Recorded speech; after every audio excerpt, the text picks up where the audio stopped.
Welcome, everyone. Again, this is Ron Hudson, a part of the True Influence team, and I'd like to thank you all for joining us today for this exclusive B2B Marketing Thought Leader webinar. As you can see on your screen, today's webinar is Mining the Gold, 3 Steps to Acquiring New Sales-Ready Leads Faster Than Ever Before. Before we get started, I want to go over again some procedural tips for today's event. Given that we have quite a bit of content to cover and a number of people logged in, all attendee lines are muted. The best way, however, to submit, to really communicate with us is to submit your questions or comments by using the GoToWebinar Q&A function that you see on the right-hand side of your screen. Please feel free to submit questions at any time during the presentation, and the questions will be answered after the presentation during the Q&A segment. And now I will introduce our presenter. Steve Bernstein is an experienced marketing executive with more than 20 years of experience in developing leading strategies with hands-on execution. Steve is a founder and serves as principal consultant for Waypoint Group, a firm dedicated to driving profitable growth for B2B businesses through more effective and marketing and communications. Prior to founding Waypoint Group, Steve held senior leadership VP positions at Incada, Satmatrix, Cisco Systems, and Blue Pumpkin, leading the charge to develop winning market-focused strategies that led to sustainable growth, profitability, and #1 market share position. Without further ado, Steve, it's all yours. Great. Thank you, Ron. I hope everyone is hearing me okay. And as Ron was saying, if you could indicate in the chat panel if there's any issues with my audio. As Ron said, yes, I'm Steve Bernstein. I'm a founder and principal at Waypoint Group. We've been doing this kind of work for, well, close to 20 years and around marketing, and specifically with the techniques that we're going to be sharing today, working on this for about the last 10 years when social media and the like really became sort of game-changing influences on our marketing practices and became a new way, especially for B2B marketers, to leverage and work the market to be able to drive new sales-ready leads. So thank you as well for joining me today and joining us today. We're excited to be able to talk about this, and really would appreciate questions as they come in or as you have them, right? We don't have to wait to the end. So if you have a particular question, please feel free to indicate on the chat panel, and we will address it as quickly as we can. Right. So without further ado, let me jump into this. We're especially as B2B marketers, we're all familiar with these funnels. I think every organization has some variant of a funnel. Marketing especially has a funnel that's obviously focused at the top of the sales cycle, which is around inquiries, prospects, converting those into leads, which is really obviously where we want to focus and drive ROI and drive our metrics. From there, obviously, those leads are worked generally, again, especially for B2B organizations, generally worked by sales folks who will work the lead into an opportunity and eventually drive out a new customer. The problem that we generally have here, though, in these kinds of funnels, though, is that, you know, for, let's say, an average or a typical B2B marketer, we look at conversion rates through this process, and we might generally expect ultimately a 2 to 3% conversion rate. I think that's pretty typical in terms of B2B marketing. So that is, if we have 1,000 names at the top, 1,000 of these sort of inquiries moving through the funnel, that might end up with 2 to 3 deals done at the bottom of the funnel in terms of actual new customers. So it's pretty hard to generate an ROI unless you're going for elephant hunting and selling, you know, mega deals, which I'm not sure is really even done these days, particularly in the age of SaaS opportunities where, you know, monthly recurring revenue, MRR, is more of the focus. You know, getting the ROI off that campaign quickly has become a particular area of focus. And so what we see usually happening with this kind of a process is a lot of leakage, right? Things are, as leads, as names move through the system, as opportunities are identified, the funnel gets smaller and smaller, the list gets smaller and smaller, and what we really have is quite a leaky process, which is marked by inefficiencies. Converting these, touching them, handling each of these opportunities each step along the way is not only leaky, right, in terms of converting from step to step, but it does require a fair amount of resource that can be expensive, especially when you consider the ultimate ROI down at the bottom of these 2 to 3 deals. So what we as marketers have typically done in order to decrease that leakiness, that inefficiency, is 2 different strategies, right? We can increase the width of the funnel, which is to say we can add more names in at the top. We can cast a wider net and go out to more people. Obviously, that's an important part of the strategy. And definitely as far as our work with True Influence is concerned, that's an important aspect of any marketing campaign, and I wouldn't suggest that you shouldn't do that. The other thing is thinking about ways to reduce leakage, right, in terms of other things that we can do to better make sure that we've got more conversion through each of these stages, right? I think marketing has been all over lately this idea of sales and marketing alignment, training, strategy, basically, targeting, looking at ways that we can align the sales and marketing efforts to make sure that we get better conversion from stage to stage. I would submit to you, though, that there's another way. We've got our friend Albert. I love this quote. Frankly, I'm not even sure if this quote is really originating from Albert Einstein. I know it's attributed to him, but I've heard rumors that he may not be the one who originally said it. But the definition of insanity is doing the same thing over and over and expecting different results. And I think this is particularly true within B2B marketing as the game has changed, as social media and as internet has become more pervasive in terms of the way people buy.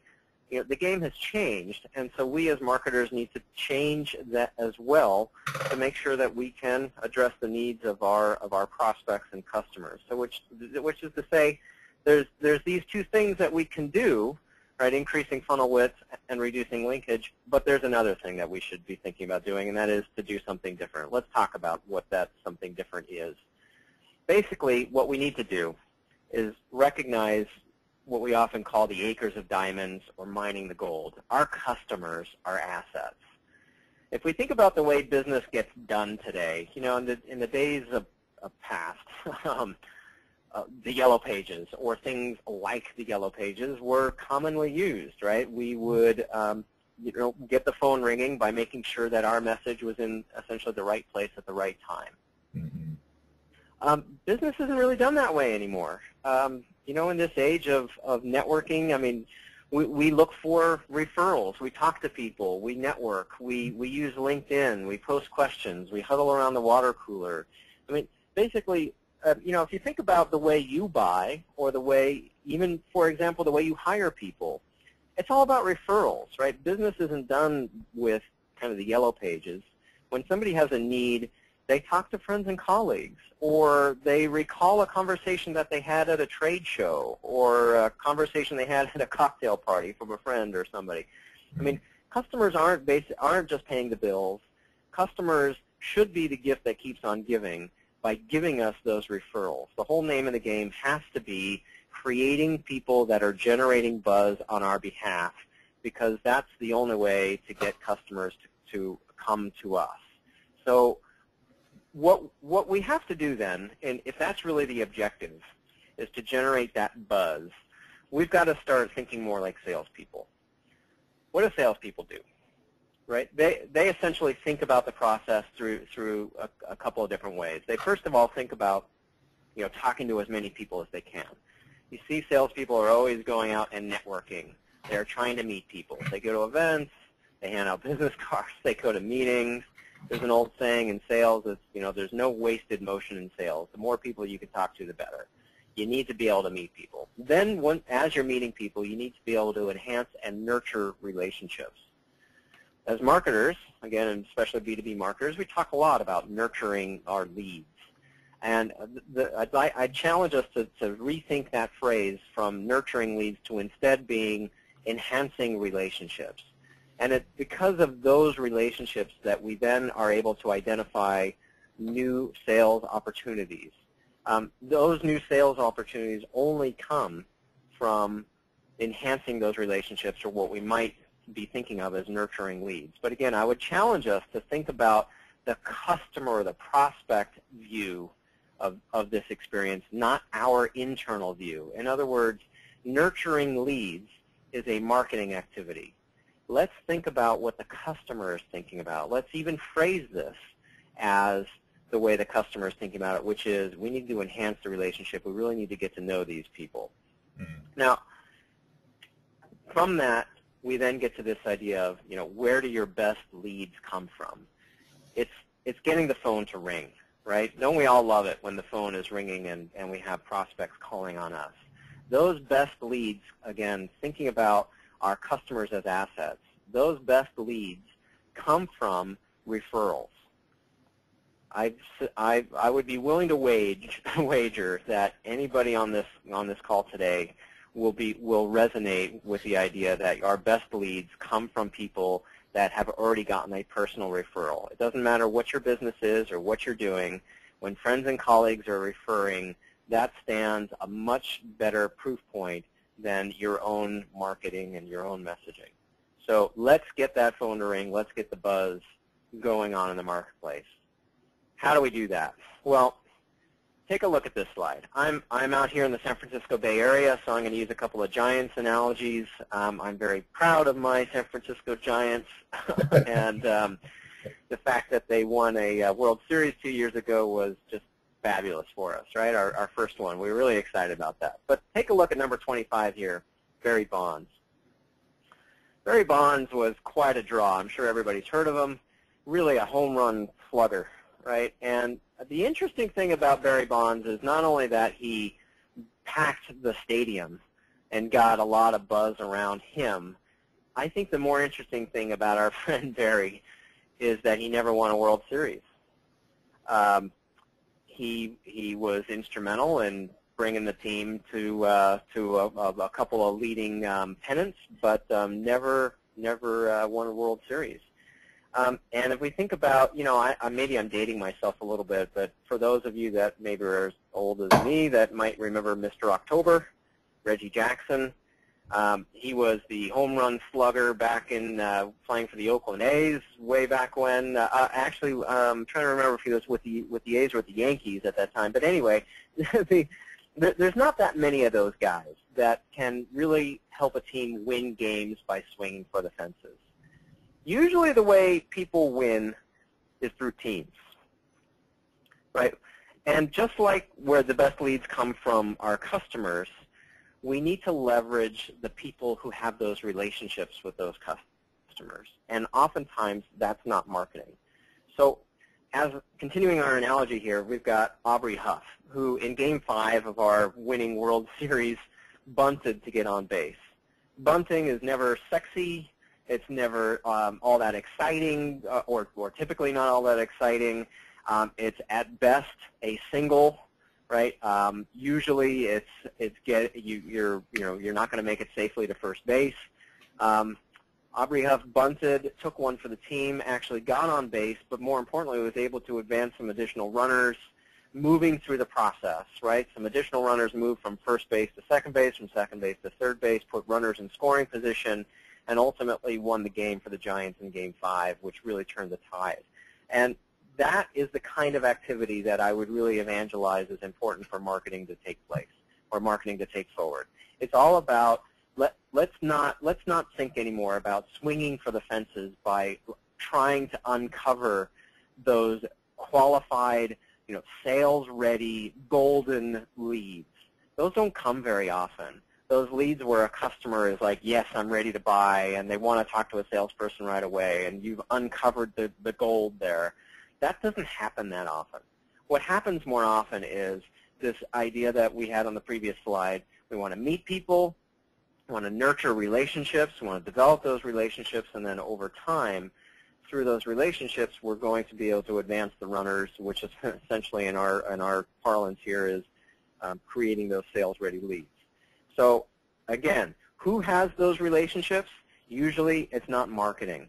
Usually it's salespeople that are best able to really establish a relationship. I'm not talking about nurturing a lead and keeping it warm.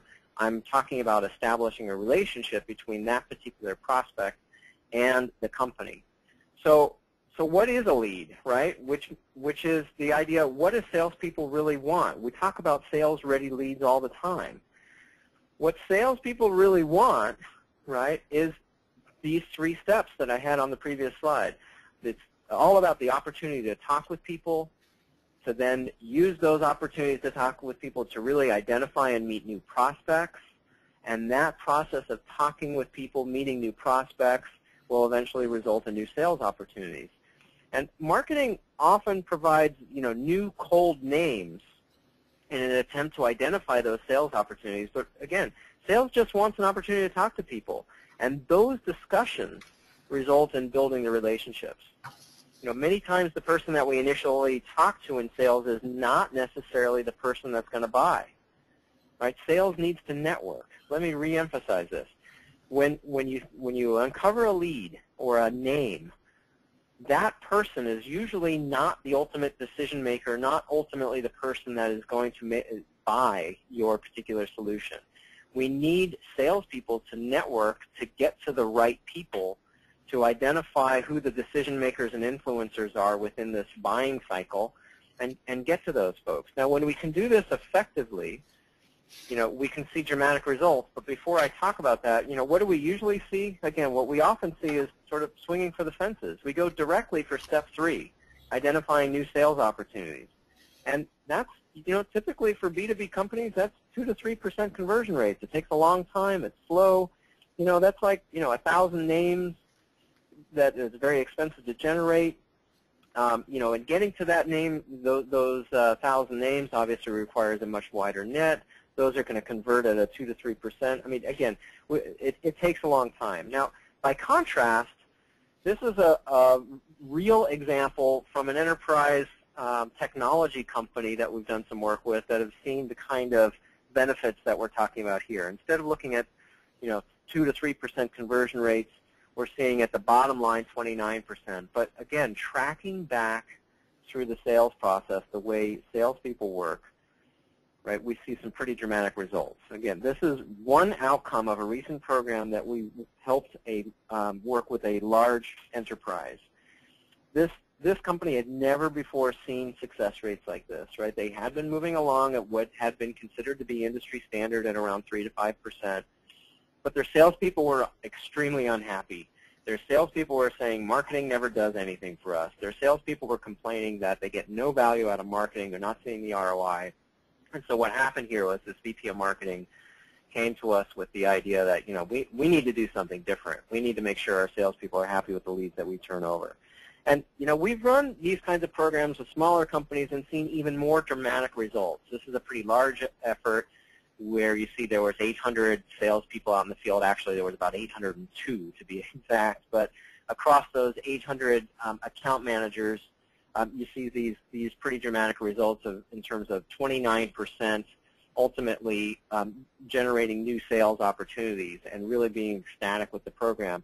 But for smaller organizations where you might have 5 salespeople out in the field, we've seen even more dramatic result where over 40% of all the contacts are resulting in improving relationship with contacts and meeting new people that are resulting in those sales opportunities. So the results are there. The proof is there. So what do we do? Right? Initially, we called this webinar 5 steps to mining the gold, right? 5 steps to uncovering these new leads. We actually had a misnomer here. It's really 3. The process is even simpler, and it's easy as pie. We can all remember this acronym PIE, and I think we're all familiar with pie charts. Let's talk about what these 3 steps are. First step, P, portfolios.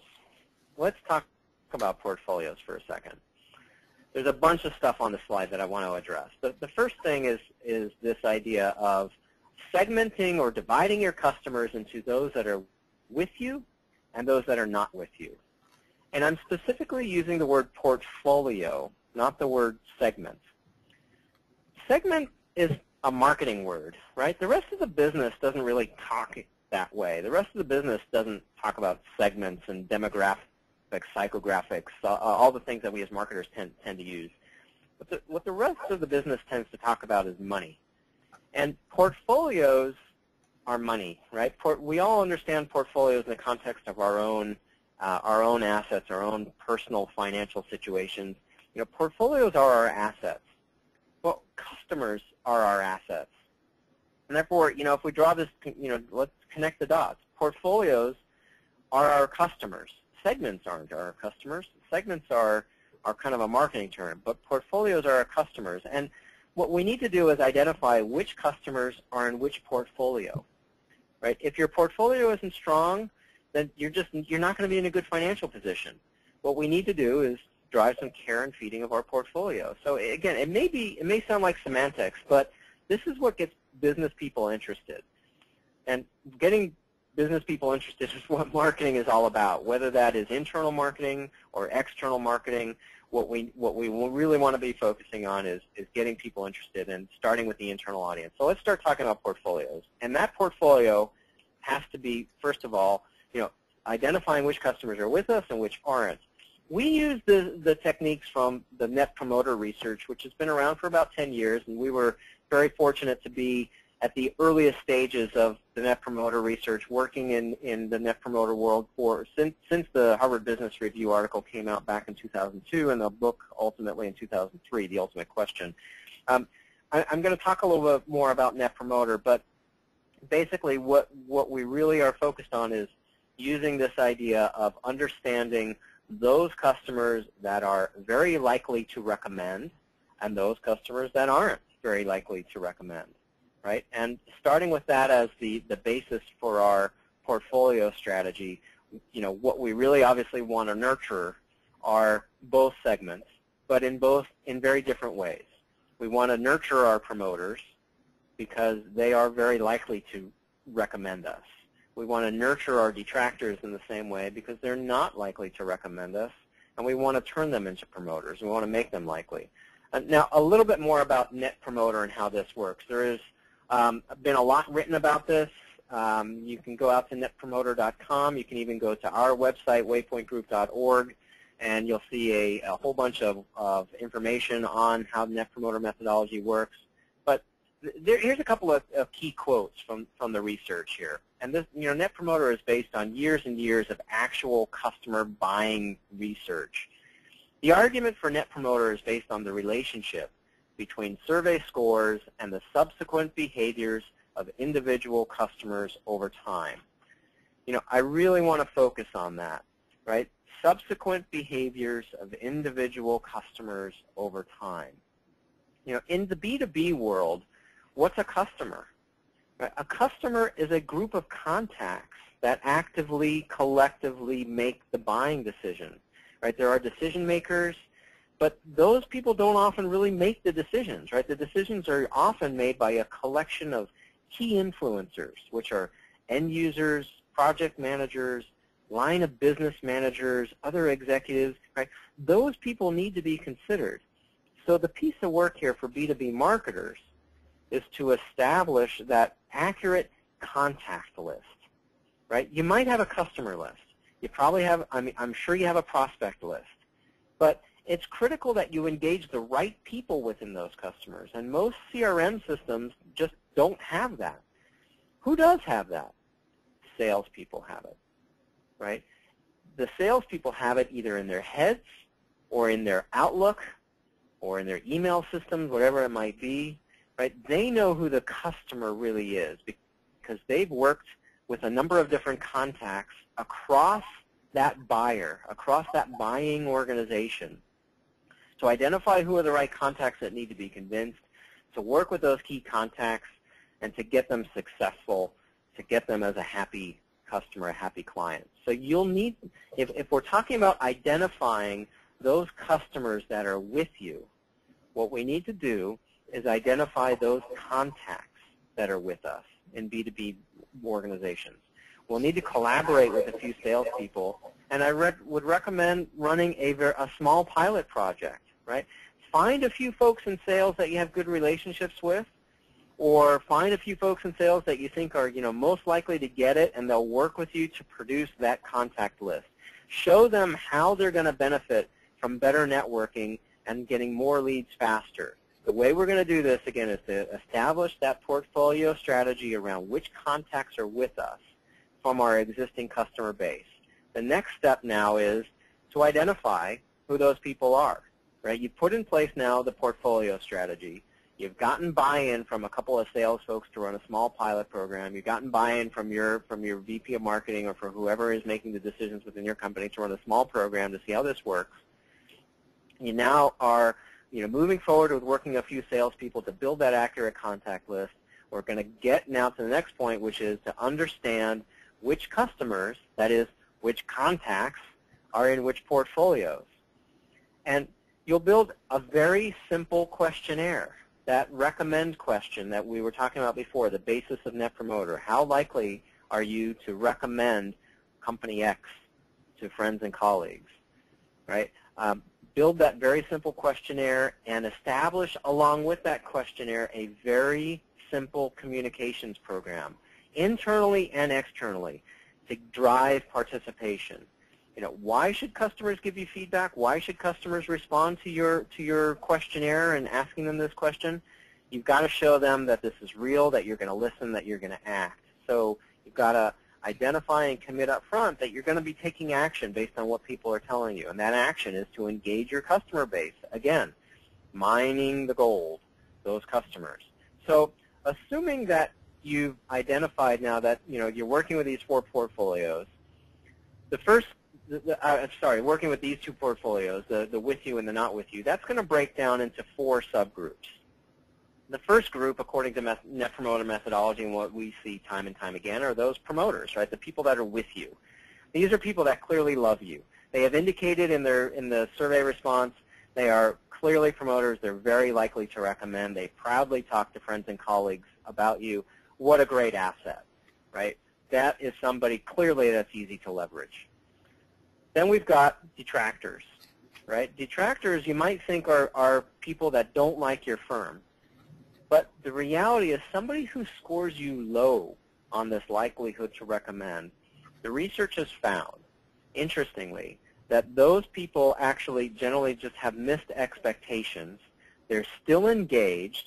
They responded to your call for feedback. They responded to your simple questionnaire.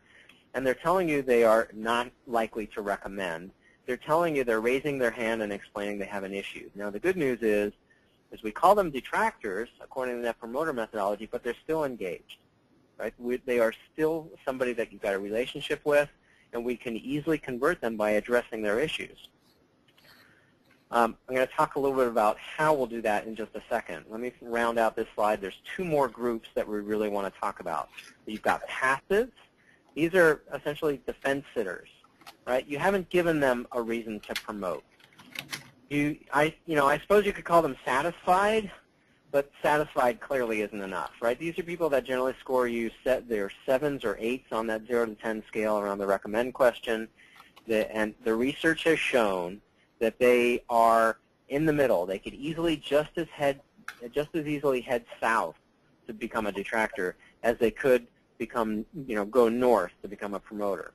So again, this is another segment, right? These passives are folks in the middle that it's a different treatment strategy. It's a different way that we want to work with that part of our portfolio. Now the last part, the 4th group, are the disengaged. And these are people that won't even talk to you despite your request for feedback, despite you sending out a very clear and convincing communication to your customer base, asking them to respond to your very short 30-second survey. If they won't give you 30 seconds of their time, and you've done everything you can to give them the what's in it for me, why they should participate, if they still won't respond, this is quite telling. We often find that response rates, right, whether or not somebody's responded or not responded, is a key leading indicator of retention. Even better metric than detractors. if we look at who's most likely to churn from your customer base, it is this disengaged group. And again, by doing everything you can to send out clear communication, you will get an early warning indicator of this retention or churn metric, depending on which side it is that you measure it. And I would submit, if you're not measuring retention in marketing, then you need to add that to your job description. Marketing should be looking after the care and feeding of its customer base, and ultimately should be partially responsible, along with other aspects of the business, for understanding and managing churn. So we really want to look at this disengaged group. So that's identifying, right? We've identified, again, the two key portfolios, the with you and not with you. We've grouped that into 4 different sub-portfolios, the promoters, passives, detractors, and disengaged. Now the next step is to engage our audience, step 3, right? So going back again to our easy as pie, portfolios, identify, and now we're into engage. Once we know who's who, we can now work on effective treatment strategies. So, for example, your raving fans. These are easy, right? These are a great source of referrals and references. We don't want to ask a detractor for a reference, right? So if you go out to your customer base and blindly ask for references and referrals, of course, you're liable to uncover a number of detractors that aren't going to give you references and referrals. But having done some of the work up front, gotten people to answer this question, how likely they are to recommend because they love you as a company, they are a very happy, loyal customer, we want to activate them, right? We want to give them an opportunity to promote. They are telling you they want to promote.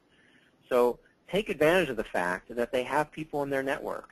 They know people. They have a LinkedIn profile that probably has, at least dozens, but probably hundreds of people that they know and might be able to refer you to. Engage them in a conversation.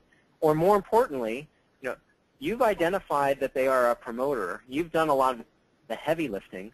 Now work with sales, where sales is responsible for working one-to-one with individual customers, and have them call on the customer, have them call on this particular promoter, and find out, who else do they know? Who can they refer? They love you. They want to refer. They're telling you in that questionnaire they want to refer.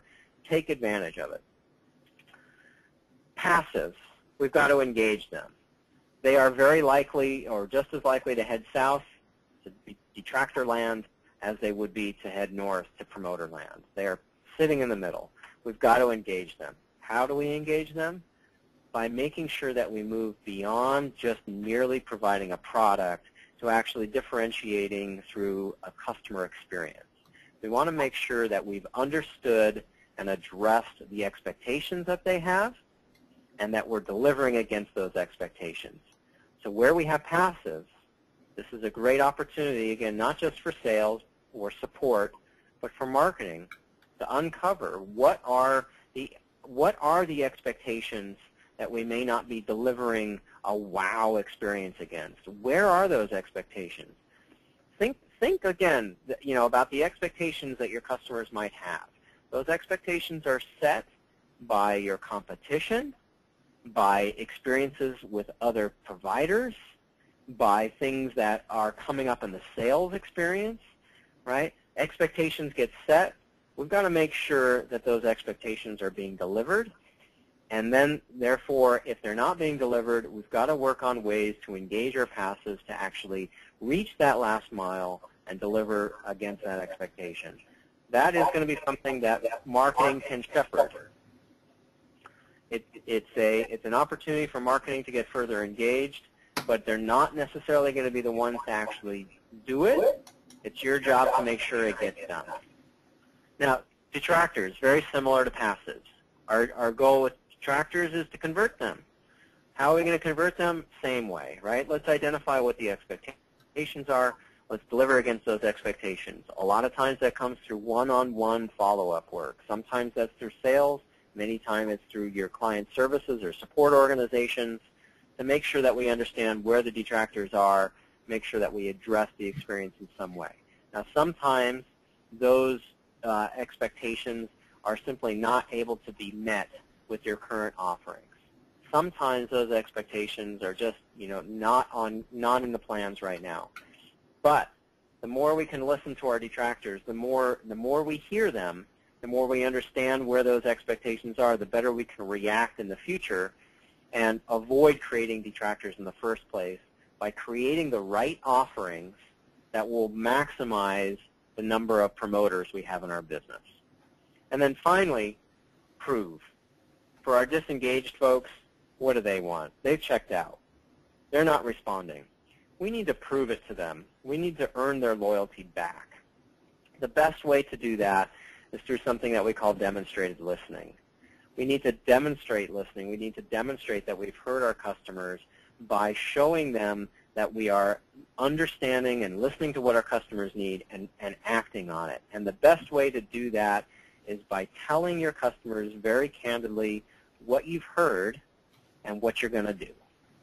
So if you hear from your customers, for example, that support is too difficult to get in touch with, right, that it's too long to get people to call back, if you're hearing that, for example, then I would submit, you're missing a big marketing opportunity to essentially eliminate detractors and create more promoters. We want to create that army of promoters. Maybe instead of thinking about 2 extra campaigns this year, maybe you want to build a more robust support community or support capability, working in collaboration with your support organization to deliver on the needs of the customer experience and avoid creating detractors in the first place. Tell your customer base what you're doing. Telegraph in advance what you're hearing and what you're going to do about it. Set the right expectations and execute against those. That's the best proof that's going to deliver and create more promoters. At the end of this process, what do we want to do? Right? We obviously want to grow the army of promoters. We want to grow that green side of the circle and make the red side of the circle smaller and smaller. We want to create more and more customers that are with us. Those customers that are with us will promote. We love talking to them. They love talking about us within our business. We need to make more and more of those promoters so that they can tell 2 friends, and those 2 friends can tell 2 friends, and so on and so on. And our best marketing, going back to the beginning, our best marketing happens when we get customers to do the work for us, when we can get the phone ringing because we've created promoters, we've gotten those conversations at trade shows without us having to shepherd it directly there at the trade show. We've got those conversations happening over lunches. We get those conversations happening over cocktail parties, over LinkedIn, over Quora, or whatever mechanisms that your customer base might be out there socializing through. Get them talking about you by delivering on that differentiated experience that creates more promoters. So, recap. To go through this, first, again, portfolios, right? We want to focus on the asset. We need to understand that customers are our biggest asset as a marketing organization. Our prospect list, our target list, those are good. We don't want to take our eyes off of that ball entirely, but recognize that your customers are an asset. Work a small pilot. Take some of the budget that you normally might spend on a new logo marketing campaign to instead work with your existing customers, identify those that are with you and those that are not with you, and leverage and harness those promoters. Build and nurture an accurate contact list by working with your salespeople. They know who those contacts are. Again, if you're in a B2B selling position or a B2B marketing position, you know who those customers are. But it's a syndicate. There's a group of people within that particular account or in that particular customer that make up that buying decision. End users, project managers, key influencers, line of business managers. Those are all people that you want to understand and engage. They all have an opinion on you, whether you know it or not. And the idea here is to understand who they are, work with sales to build that contact list, and then seek out their opinions and take action on it. Secondly, again, as a recap, identify. We want to initiate the conversation. And, you might consider instead of, and I'm going to use this word carefully in quotes, instead of spam, instead of the usual emails that we send, we might take a portion of that general awareness We might take a small, instead, one piece of that, instead run a pilot, working with a few salespeople to build that customer list and initiate conversations with a handful of customers. You'll be amazed at what you can find out. Go out and ask them the ultimate question. Go out and ask them that recommend question. Get a sense of to what extent they're with you or not with you, and initiate that conversation. And then lastly, engage them. Right? Provide salespeople with the insights that come back. You've engaged those contacts in a conversation. You understand if they're a promoter or a detractor. Collaborate with your sales organization to explain to them what contacts are with you, what contacts aren't, and how to better leverage and collaborate with your customer base and with your sales organization to use those promoters where you can, and to convert your passive detractors and disengaged customers into those that are strongly loyal and very excited to talk about you. Those are the 3 steps. Obviously, there is a fair amount of detail. I could probably talk for days and days and days about what the best way is to communicate and the best way to engage your customers in those conversations. I think we're going to have to explain that in a future webinar, right? Some of the details on how these things work, and some more of the details. But I think as B2B marketers, you definitely have a way forward. What I'd really like to do actually is understand what questions might be out there, and let's talk through this. So, Ron, do you see any questions coming up that you think we can talk through? Not yet, but we do have some actual questions that were submitted prior to the presentation, which is great. I love it when that happens. So I'll ask some of those questions, but before we move into Q&A, folks, I just want to give you a brief description, if you will, about True Influence and what True Influence is about. What True Influence does is really helps B2B marketers drive new customers, targeted, qualified leads to your data, into your funnel, your marketing funnel. And they do that on a pay-for-performance basis. If you want more information about True Influence, please visit trueinfluence.com or go to leadpack.com. That's P-A-C, and when you spell out leadpack.com. So let's move into some questions.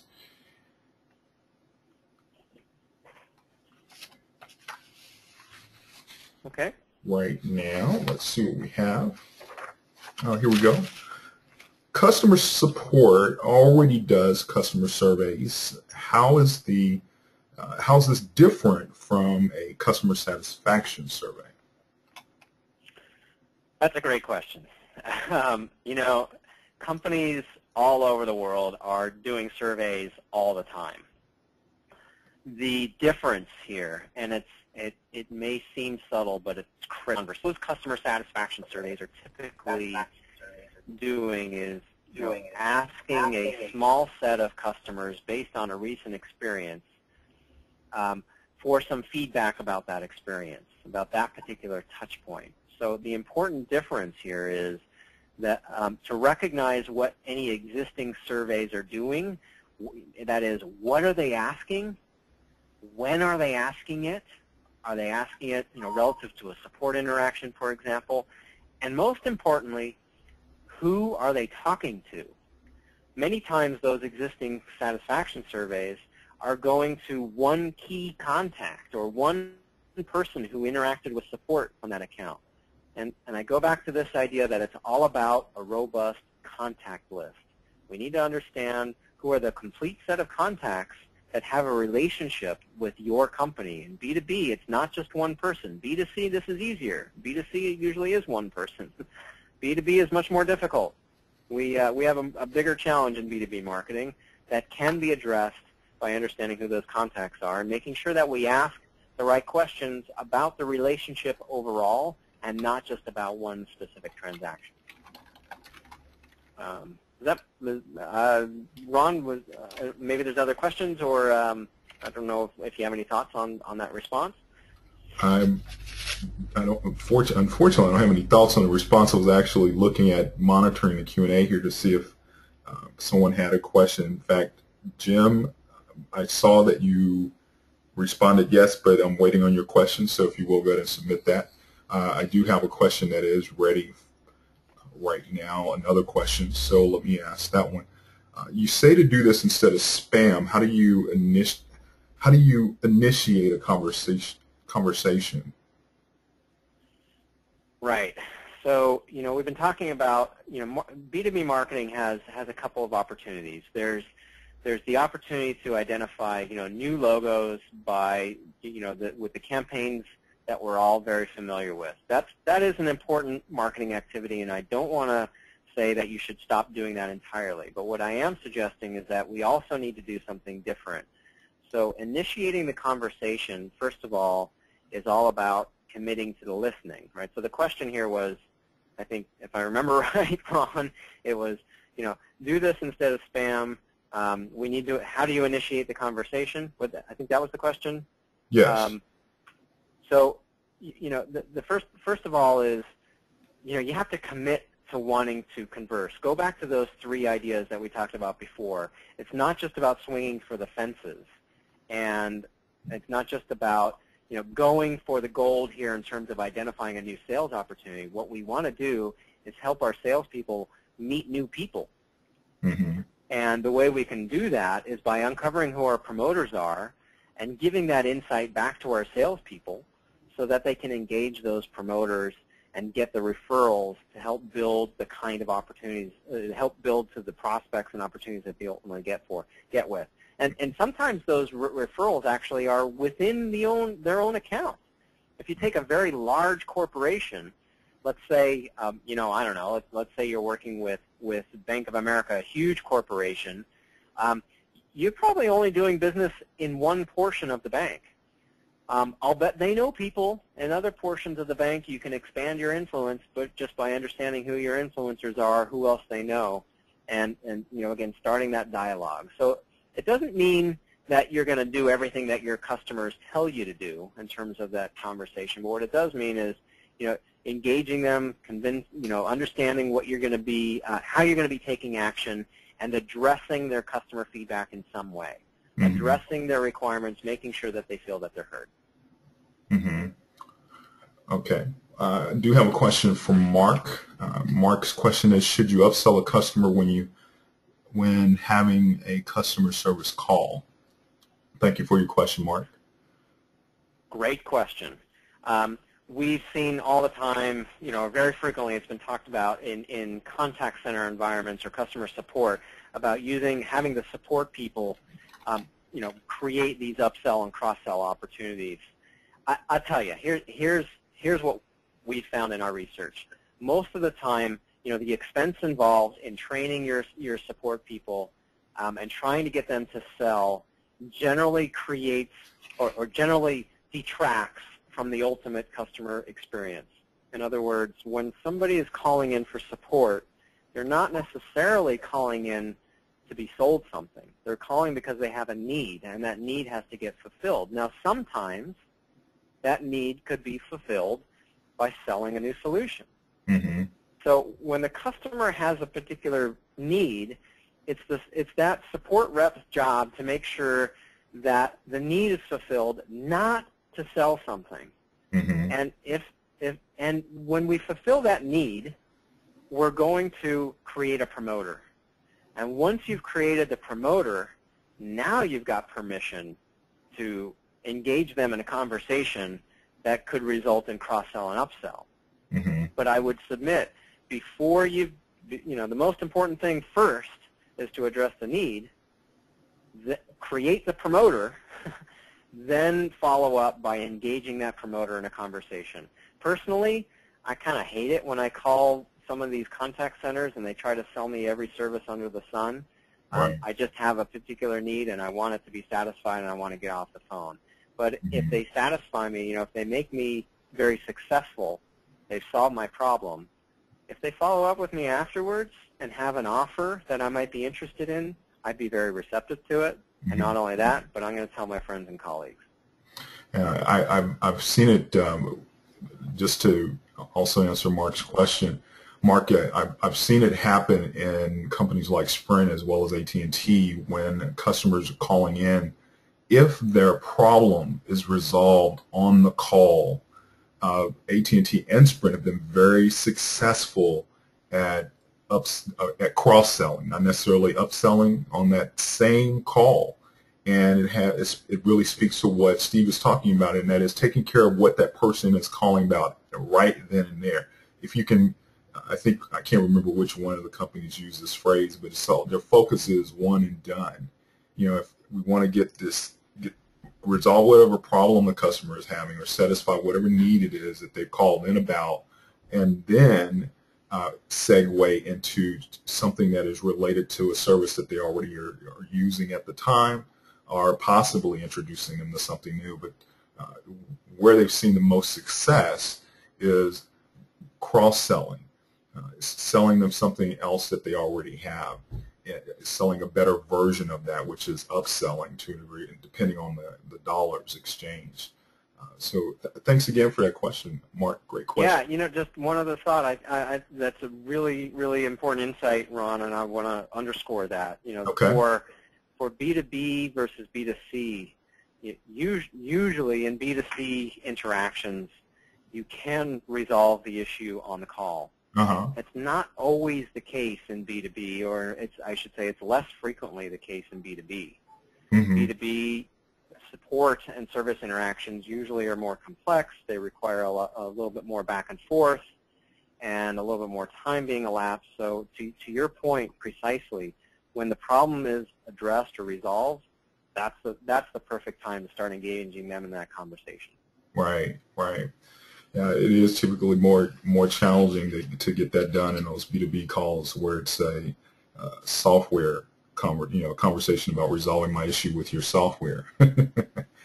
Those tend to take a bit longer. I totally agree with that. And actually, let me use that as a good example, if I may. Right. So when somebody says, somebody calls up and says you got a bug, or this thing's really hard to use, how is support going to solve that, right? Well, the way they're going to solve it is by addressing it, and they're going to say, we have a lot of customers that don't experience this also. Let's make sure we understand, what are you doing that's different from our other customers? And it's an opportunity to train customers on some best practices that may be in place from other customers, and again, address the situation. You may not be able to solve the bug or solve that particular training issue on the call, but you can explain to the customer, not all of our customers are seeing this. We, in fact, have a lot of promoters that really love this particular aspect. Here's some of the things that they do that maybe will work for you. Great. Fantastic. Going back to the I believe you described it as the Net Promoter process, and that is working both sides of that portfolio. Can you tell us who's doing this or who's done it successfully? There's actually a bunch of companies that have been doing this. Go to our website. Actually, there's a blog from our website as well that has a number of companies that talk about success stories that are doing this. You go to netpromoter.com. There's a bunch. I know there was a webinar recently that Clarinova did that explained exactly how they do this. Drop me a note, and I can give you the link to that recorded webinar. But the short story is, Net Promoter has been around for about 10 years now. If you haven't heard of it, I would suggest you get the book or come to our website or netpromoter.com and check it out. There are many, many leading brands that are all over this, and they are the brands that you would probably expect are doing this. Schwab, Charles Schwab Bank, if you're familiar with, they're all over it. Costco, they're all over it. Think about the leading brands. Southwest Airlines, they're all over it. The brands that have delivered differentiated experiences are great examples of companies that use this kind of a strategy. They're well documented through the internet. Unfortunately, there's not a lot of great case stories documented on the internet for B2B organizations doing this, but they do exist. on both our website and on netpromoter.com. There are good B2B examples of companies that do this as well, and I'd be happy to send you a list of some links if anybody wants to drop me a line. Great, fantastic. And as you probably have already noticed, you can see Steve's email address as well as his telephone number there on the slide. And in the bottom left-hand corner, you can see his URL, or the URL to his company website. Well, we are coming up on 5 minutes to the hour, and to be respectful of Steve's time, as well as all of you who have really honored us with your presence during the course of this webinar. I hope that it was very useful to you. I believe that it was, because I really got a lot out of it. And thank you very much, Steve, for coming on board and delivering the content. Really appreciate it. So, my pleasure. Thanks for inviting me over. My pleasure. So everyone, again, if you want to find out more about TrueInfluence, go to trueinfluence.com or go to leadpack.com. Again, thanks from all of us at TrueInfluence. We will now conclude the webinar.